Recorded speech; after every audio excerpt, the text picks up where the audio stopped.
स्वागत। आज हम भगवत गीता के एक बहुत ही महत्वपूर्ण मोड़ पे बात करने वाले हैं। वो क्षण जहां शायद सबसे गहरा मानवीय द्वंद्व सामने आता है, कुरुक्षेत्र का मैदान, अर्जुन का विषाद और फिर श्री कृष्ण की वो शिक्षाएं जो आज भी उतनी ही प्रासंगिक हैं। हमारे पास इस पर कुछ बहुत अच्छे लेख और विश्लेषण हैं।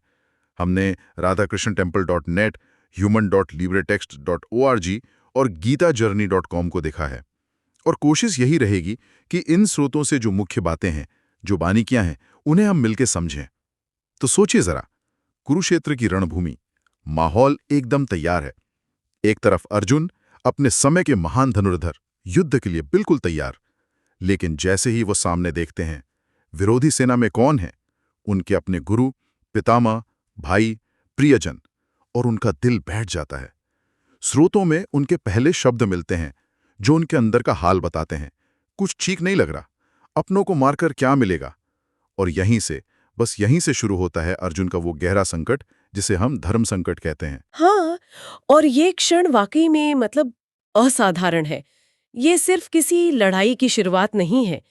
ये वो बिंदु है जहां इंसान का फर्ज, उसकी अपनी भावनाएं, उसकी नैतिकता सब आपस में उलझ जाते हैं। और जैसा आपने कहा, स्रोतों से भी यही बात निकल कर आती है कि ये कहानी सिर्फ इतिहास नहीं है, ये आज भी उतनी ही रेलेवेंट है।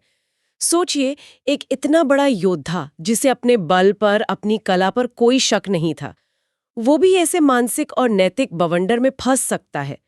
यह हमें दिखाता है कि कर्तव्य का रास्ता चुनना कितना मुश्किल हो सकता है, खासकर तब जब वो हमारे निजी रिश्तों, हमारी भावनाओं के खिलाफ जाता दिखे। हाँ, बिल्कुल। और स्रोतों में अर्जुन की उस वक्त की जो हालत बताई गई है ना, शारीरिक और मानसिक, वो तो दहला देने वाली है। वो सिर्फ उदास या परेशान नहीं थे, वो पूरी तरह से जैसे टूट चुके थे। एक इतना अनुभवी योद्धा जिसने इतने युद्ध लड़े हों और उसकी ये हालत, उनके हाथ पैर कांप रहे थे, त्वचा में जलन हो रही थी, मन इतना घूम रहा था कि वो खड़े भी नहीं हो पा रहे थे। गांडीव, उनका धनुष, वो हाथ से फिसल रहा था। गीता में उनके शब्द हैं जो बताते हैं कि वो कितने व्याकुल थे।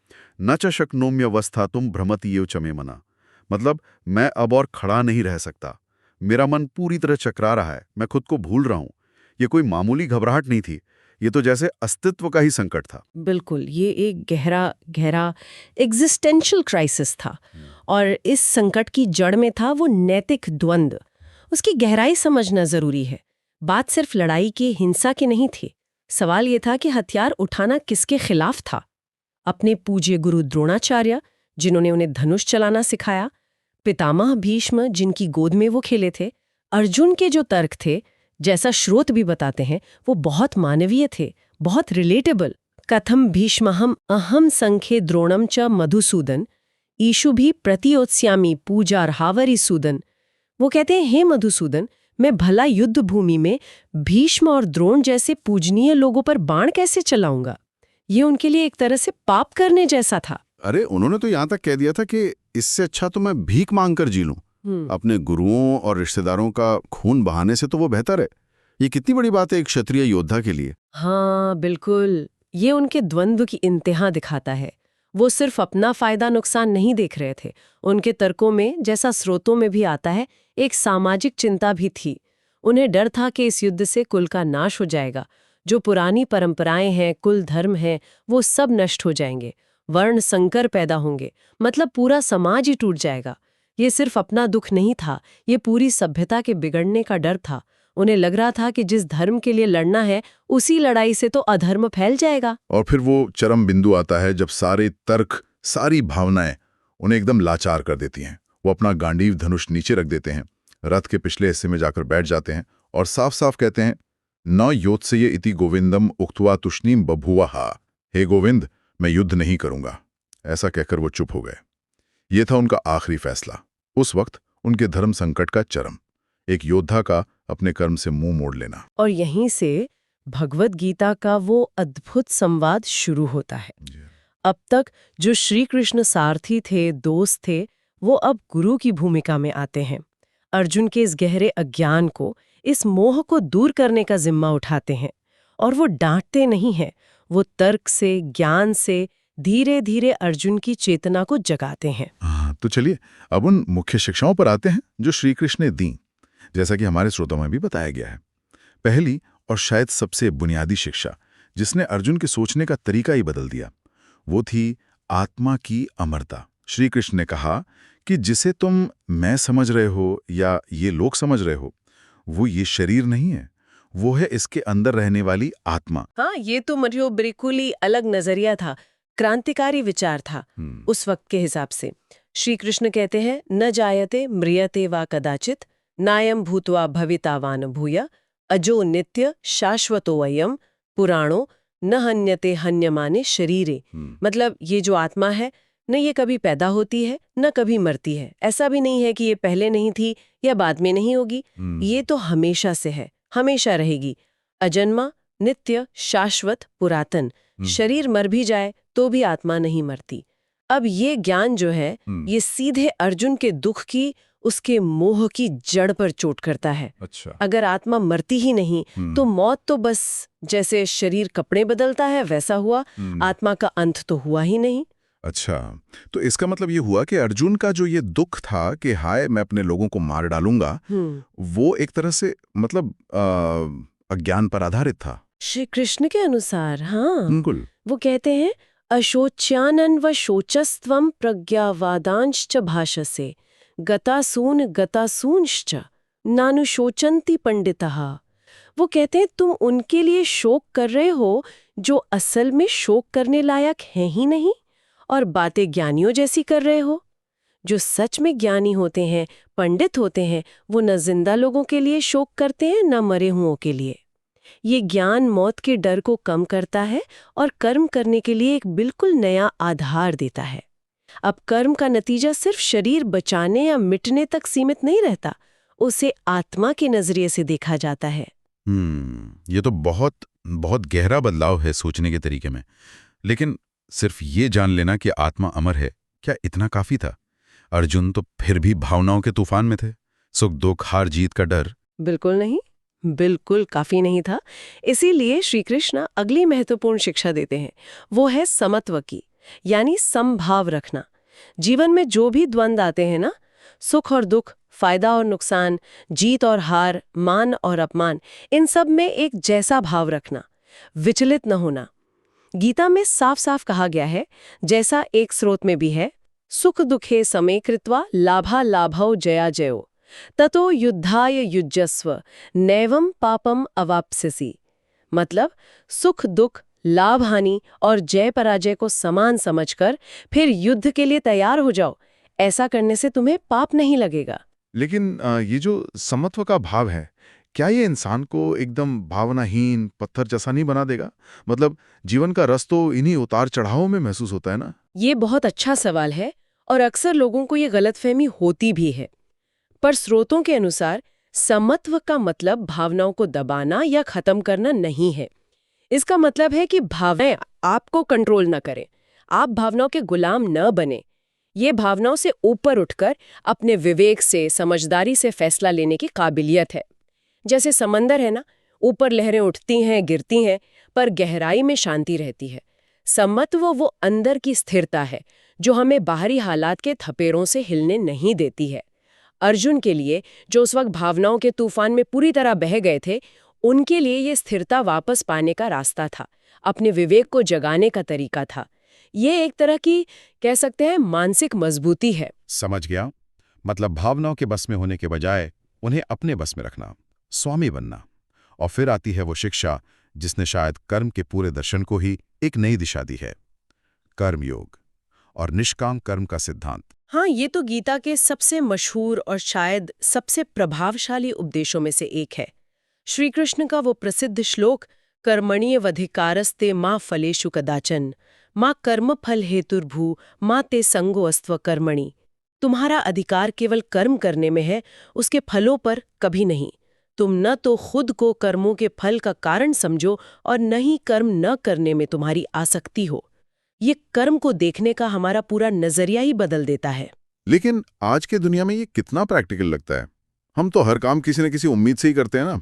परीक्षा देते हैं अच्छे नंबर के लिए, नौकरी करते हैं तनख्वाह के लिए, बिना फल की इच्छा के काम। ये कैसे मुमकिन है? ये सवाल भी बहुत अहम है। देखिए, निष्काम कर्म का मतलब ये नहीं कि कर्म का कोई फल नहीं मिलेगा या हमें उसकी चिंता ही नहीं करनी चाहिए। मतलब ये है कि हमारा जो मोटिवेशन है, हमारा जो फोकस है, वो कर्म पर होना चाहिए। सिर्फ उसके मिलने वाले फल पर हमारी पकड़, हमारी आसक्ति नहीं होनी चाहिए। फल की चिंता हमें बांधती है, दुखी करती है और कई बार तो हमारे काम की क्वालिटी पर भी असर डालती है। जब हम फल की चिंता छोड़कर सिर्फ अपने कर्तव्य के लिए या धर्म के पालन के लिए पूरी योग्यता और ईमानदारी से कर्म करते हैं, तो हम उस कर्म के बंधन से आज़ाद रहते हैं। अर्जुन के मामले में इसका मतलब था युद्ध करना, क्योंकि वो उसका क्षत्रिय धर्म था, इसलिए नहीं कि उसे राज मिलेगा या हार का डर था। ये एक तरह की मानसिक स्वतंत्रता लाता है। कर्म करना है, अच्छे से करना है, पर नतीजा ईश्वर पर या नियति पर छोड़ देना है। ये शांति का मार्ग है। अच्छा, यानी फोकस करने पर हो, पाने पर नहीं। ये बात है। और इसी से जुड़ा है श्री कृष्ण का वो तर्क जो सीधे अर्जुन के क्षत्रिय धर्म को लेकर था। बिल्कुल।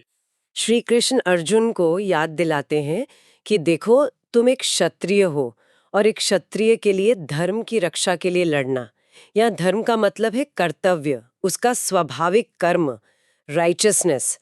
तो धर्म की रक्षा के लिए युद्ध करना ही उसका सबसे बड़ा कर्तव्य है।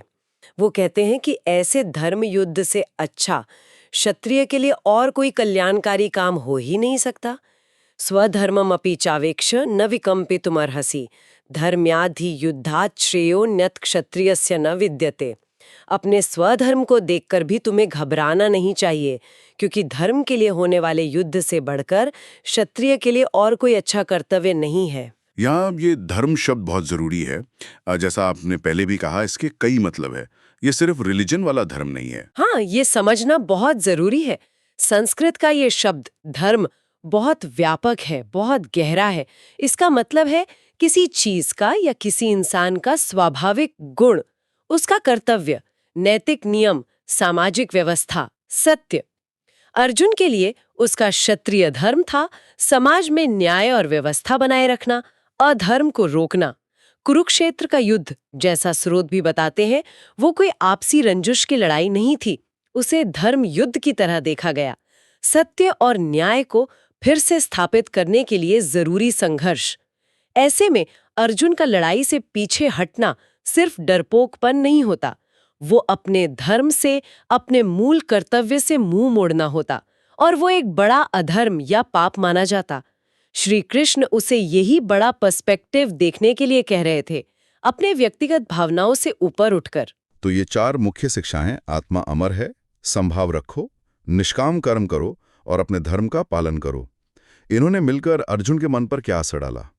क्या वो फौरन मान गए? नहीं नहीं, फौरन नहीं। ये एक पूरी प्रक्रिया थी। भगवत गीता के जो 18 अध्याय हैं, उनमें ये संवाद चलता रहता है। श्री कृष्ण तर्क देते हैं, उदाहरण देते हैं, अपना विराट रूप दिखाते हैं, और धीरे धीरे अर्जुन का मोह, उनका अज्ञान दूर होता जाता है।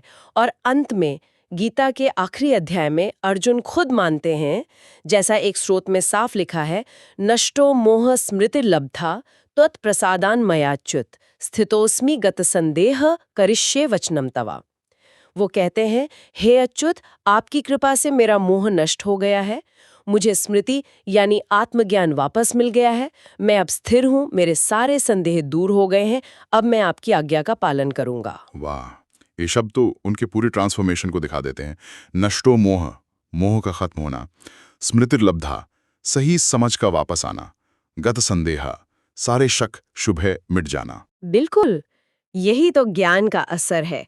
अर्जुन ने आत्मा की सच्चाई को समझा, कर्म के रहस्य को जाना और अपने कर्तव्य की अहमियत को पहचाना। उनका जो दुख था, उनका जो द्वंद्व था, जो अज्ञान और मोह की वजह से पैदा हुआ था, वो ज्ञान की रोशनी में गायब हो गया। अब वो भावनाओं के बहाव में बहने वाले इंसान नहीं रहे, बल्कि विवेक और कर्तव्य की समझ से भरे एक स्थित प्रज्ञ योद्धा बन गए थे। वो युद्ध के लिए फिर से तैयार थे, लेकिन अब एक अलग चेतना के साथ, बिना डर के, बिना आसक्ति के और अपने धर्म पर पूरी तरह अटल। ये दिखाता है कि कैसे सही समझ, सही ज्ञान हमें हमारे गहरे से गहरे संकटों से भी निकाल सकता है और हमें हमारे असली कर्तव्य के रास्ते पर ले जा सकता है। तो अगर हम इस पूरी बातचीत का सार निकालें तो अर्जुन की ये कहानी सिर्फ महाभारत का एक हिस्सा नहीं है। ये हम में से हर उस इंसान की कहानी है जो जीवन में कभी न कभी कर्तव्य और भावनाओं के बीच, सही और गलत के बीच फंसता है। और गीता का संदेश शायद यही है कि ऐसे पलों में आत्मज्ञान, समभाव और अपने सबसे ऊंचे मकसद के लिए किया गया कर्म, यही हमें रास्ता दिखा सकते हैं। शायद यही भगवत गीता की यूनिवर्सल अपील है ना? हो सकता है। और श्री कृष्ण की शिक्षाएं वो रोशनी बन सकती हैं जो हमें रास्ता दिखाएं। आत्मा की अमरता का ज्ञान हमें मौत और नुकसान के डर से आजाद कर सकता है। समत्व का अभ्यास हमें जीवन के उतार चढ़ाव में स्थिर रख सकता है। और निष्काम कर्म का सिद्धांत वो हमें कर्म करते हुए भी अंदर से शांत और स्वतंत्र महसूस करा सकता है। जैसा स्रोतों में भी कहा गया है, जब अर्जुन ने कृष्ण की बातों को समझ लिया, उन्हें अपना लिया, तो उनका संदेह मिट गया और वो दृढ़ निश्चयी बन गए। यही है सच्चे ज्ञान का नतीजा, भ्रम का मिटना और संकल्प का मजबूत होना। यह हिम्मत सिर्फ बाहरी नहीं, अंदरूनी होती है। और जाते जाते सुनने वालों के लिए एक सवाल छोड़ जाते हैं। आज की इस उलझी हुई दुनिया में जहां हमारे धर्म यानी हमारे कर्तव्य शायद उतने साफ ना हों जितने अर्जुन के लिए थे, हमारे सामने रोज नई नैतिक चुनौतियां आती हैं, काम में, रिश्तों में, समाज के दबाव। ऐसे में हम अपने अंदर के द्वंद्वों का सामना करने और सही कर्म का रास्ता चुनने के लिए किन उसूलों का, किस ज्ञान का सहारा ले सकते हैं? और क्या वाकई निष्काम कर्म, बिना फल की चिंता किए सिर्फ कर्तव्य के लिए या सही काम करने के लिए कर्म करना, क्या ये विचार आज की इस रिजल्ट ओरिएंटेड तेज रफ्तार दुनिया में भी उतना ही प्रासंगिक और प्रैक्टिकल है जितना कुरुक्षेत्र के मैदान में था? इस पर यकीनन सोचा जा सकता है।